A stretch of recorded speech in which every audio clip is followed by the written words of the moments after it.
पुण्यातून निघालेला एक गुन्हेगार दिल्ली, गोरखपूर ओलांडून थेट पोहोचला नेपाळला. परंतु पोलिसांची नजर त्याच्यावरती टपूनच होती आणि मग एकाकी सीमा ओलांडताना त्याच्या प्रवासाला पूर्णविराम भेटतो. हा आहे निलेश चव्हाण, वैष्णवी हगवणे आत्महत्या प्रकरणातील एक बंदूकधारी आरोपी. 10 दिवसाची लपाछपी संपते आणि अखेर पिंपरी चिंचवड पोलिसांनी तिला नेपाळच्या सीमेवरून अटक केली. ही आहे वैष्णवी हगवणेची गोष्ट आणि तिच्या मृत्यूनंतरच्या सुरू झालेल्या एका धक्कादायक पाठपुराव्याची.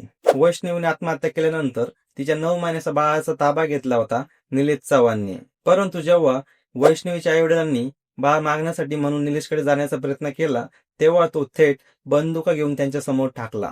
त्यांना बाळ देण्याऐवजी त्याने बंदुकीचा धाक दाखवून त्यांना हुसकावून दिलं आणि मग त्यानंतर पोलिसांनी त्याच्यावरती बालकाच्या हेळसांडीचा गुन्हा दाखल केला. परंतु ही गोष्ट इथं संपत नाही, कारण निलेशने सरळ फरार व्हायचा निर्णय घेतला होता. आणि मग 21 मे रोजी निलेश महाराष्ट्र सोडतो.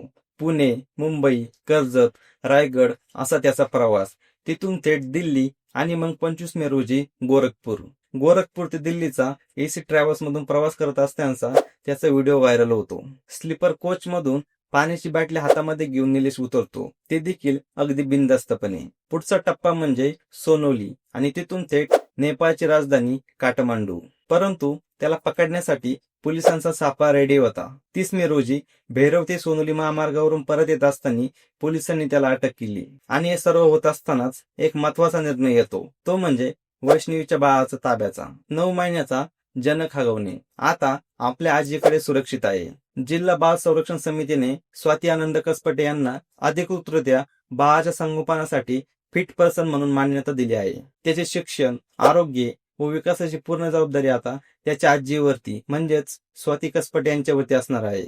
एक महिला, एक बाळ, एक बंदूकधारी आरोपी आणि नेपाळपर्यंत पोहोचलेला शोध. न्यायाचं चित्र हे हळूहळू चाललं होतं, परंतु ते योग्य दिशेवरती जाऊन थांबलं. पोलिसांनी दाखवलेला संयम आणि पाठपुरावा यामुळे आज ते बाळ सुरक्षित आहे आणि आरोपी देखील तुरुंगामध्ये. मित्रो, या संपूर्ण प्रकरणावरती आपलं मत काय हे खाली कमेंट बॉक्स मध्ये लिहून नक्की कळवा. हा व्हिडिओ जर तुम्हाला आवडला असेल तर व्हिडिओला लाईक करा, शेअर करा व अशाच माहितीपूर्ण व्हिडिओ यापुढे बघण्यासाठी आपलं युट्यूब चॅनल महाराष्ट्र लाईव्हला नक्की सबस्क्राईब करा. भेटूया नवीन व्हिडिओसह. तोपर्यंत स्वतःची काळजी घ्या. जय महाराष्ट्र.